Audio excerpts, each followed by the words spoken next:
जितने मस्जिदों पर आरएसएस का दावा है वो छीनना चाह रहे हैं आप, जितने दरगाहों पर राइट विंग हिंदुत्व ऑर्गेनाइजेशन का दावा है, जैसा अपने मुंबई में हाजी मलंग की दरगाह है, छीनना चाह रहे। कोई मुसलमान अगर अपनी औलाद के लिए ऑफ कर रहा है तो इनके पेट में दर्द क्यों हो रहा है? हिंदू एंडोमेंट बोर्ड में इजाजत है इसकी। आप कौन होते हुए तय करने वाले मुसलमान हुआ नहीं हुआ? 5 साल उसको रुकना चाहिए तभी जाकर, माने आप वेट करेंगे। कलेक्टर कैसे जज बनेगा? फैसला भी वही करेगा, जज भी वही करेगा। आप मिसालें दे रहे हैं। ये सुनेरी बाग की मस्जिद का अगर डॉक्यूमेंटेशन लॉ कहां से लाएंगे बताइए? देखिए, इस बिल के इंट्रोडक्शन से पहले हमने रूल 72 के तहत स्पीकर को हमने एक नोटिस भिजाया था कि हम इस बिल के इंट्रोडक्शन के खिलाफ हैं, राइट। और हमारा मानना यह है कि ये जो बिल है आर्टिकल 14, 15 और 25 का उसके प्रिंसिपल्स का वायलेशन करता है। ये बिल बेसिक स्ट्रक्चर जो संविधान का उसका वायलेशन करता है और खासतौर से जुडिशियल इंडिपेंडेंस का और सेपरेशन ऑफ पावर्स का ही वायलेशन करता है।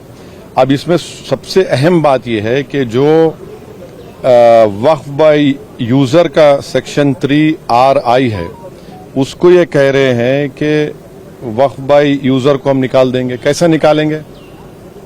क्यों निकालेंगे? आप इसलिए निकालेंगे ताकि आप जितने मस्जिदों पर आरएसएस का दावा है वो छीनना चाह रहे हैं आप, जितने दरगाहों पर राइट विंग हिंदुत्व ऑर्गेनाइजेशन का दावा है, जैसा अपने मुंबई में हाजी मलंग की दरगाह है, छीनना चाह रहे। वक्फ बाय यूजर का आप निकाल कर बोल रहे हैं कि डॉक्यूमेंटेशन लेकर भाई 400 साल का डॉक्यूमेंटेशन रेवेन्यू से नहीं निकलेगा तो क्या करेंगे आप? दे देंगे क्या? चेंज कर देंगे?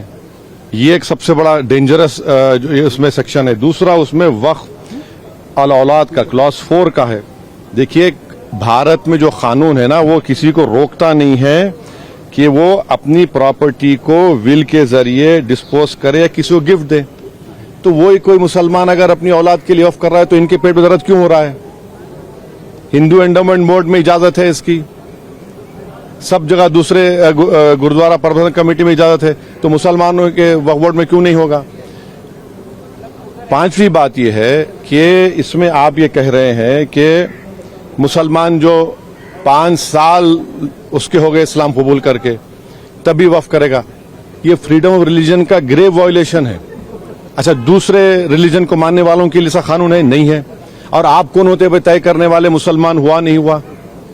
5 साल उसको रुकना चाहिए तभी जाकर, माने आप वेट करेंगे हैं? और ये और एक उसमें जो बात जो ऑब्जेक्शनेबल है वो ये है कि अगर कोई सेक्शन 61 में आपने डीएम को बहुत पावर्स दे दिए, अब डीएम को फैसला करता है वक्फ बोर्ड के खिलाफ, मुझे ट्राइब्यूनल जाना है।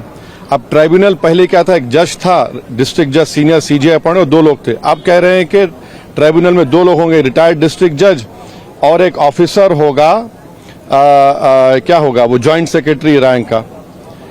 कोई ज्वाइंट सेक्रेटरी रैंक का ऑफिसर बैठकर रिटायर्ड कलेक्टर के खिलाफ ऑर्डर देगा?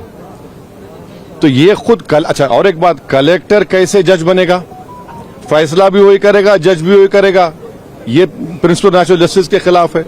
तो इसमें कई सेक्शंस हैं जो खतरनाक है, कई जो वक्फ बोर्ड के फेवर में नहीं है, वक्फ को खत्म करना चाहते हैं। तो सरकार की दलील ये है कि सब दलील झूठी है। जो कि वक्फ बोर्ड एक वो जो बोल रहे हैं ना, वो गांव डिक्लेयर कौन किया?